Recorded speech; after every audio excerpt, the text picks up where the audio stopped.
Muito bom dia, meus queridos e queridas, amados e amadas do coração de Deus. Graça e paz da parte de Cristo Jesus, nosso Senhor e Salvador amado. Olha aí, o Senhor nos trouxe até aqui, aleluia, para que continuemos o assunto. Deus proíbe invocar os mortos? É a continuação desse assunto.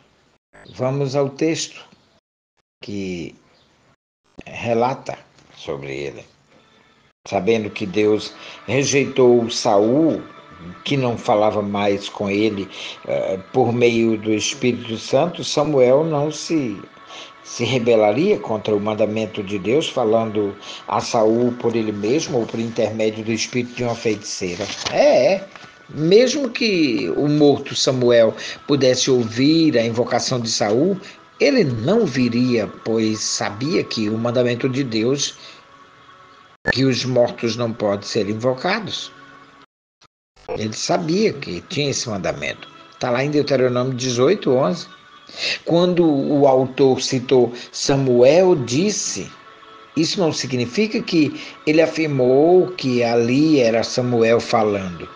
Não, mas apenas narrou as palavras que a feiticeira disse a Saul. Além de estar proibido nos mandamentos, a prova maior que Deus não aprovou essa sessão mediúnica é que Deus matou Saul por causa disso, porque buscou essa adivinhadora para consultar os mortos. Veja lá em 1 Crônicas 10, do 13 ao 14.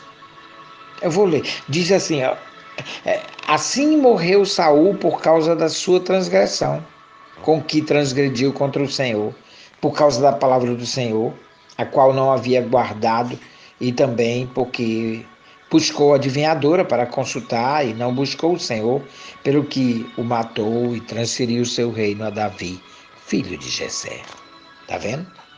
Não há nenhum registro na Bíblia sobre Deus mandando ou aprovando invocar os mortos. Pelo contrário, todos são de proibições, os mandamentos do Senhor. Nesse caso, ficando assim bem claro que essa passagem bíblica é apenas mais um triste registro que mostra o erro do homem. Um triste fim de quem não dá ouvidos à palavra de Deus.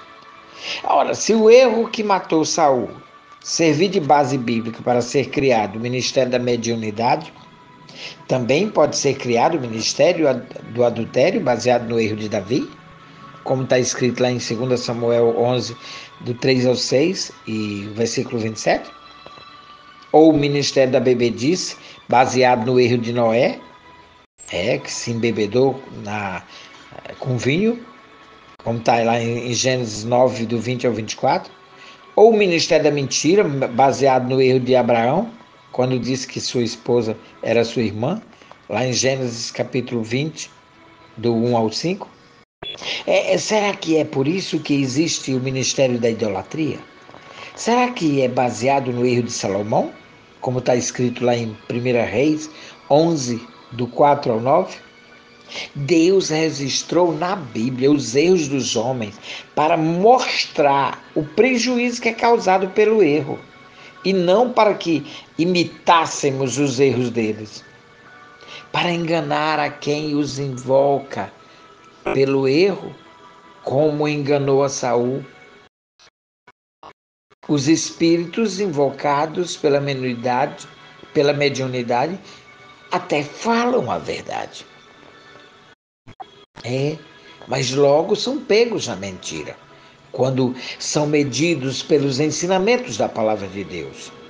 O apóstolo Paulo, sabendo que esse espírito que fala de Deus, mas não segue a sua palavra, é um demônio enganador, ele expulsou de uma jovem um espírito que falava as verdades de Deus, sim, mas não vivia o evangelho de Cristo. Veja bem, está lá em Atos capítulo 16, do 16 ao 18. Uma jovem que tinha espírito de adivinhação, a qual, adivinhando, dava grandes lucros aos seus senhores. Esta, seguindo a Paulo e a nós, clamava dizendo: estes homens que nos anunciam o caminho da salvação são servos do Deus Altíssimo. E isto fez ela por muitos dias. Mas Paulo, perturbado, Voltou-se e disse ao espírito: em nome de Jesus Cristo eu te mando que saias dela. E na mesma hora saiu. Leia lá Atos 16, do 16 até o 18. Sabe, o autor deste livro, Jesus, o Pai de Maria, o Osmani Celestino, ele faz mais um desafio, sabia?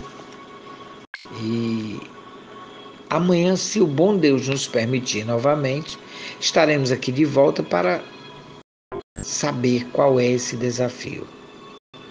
Amém? Fica na paz, tenha mais um dia de vitória em Cristo Jesus.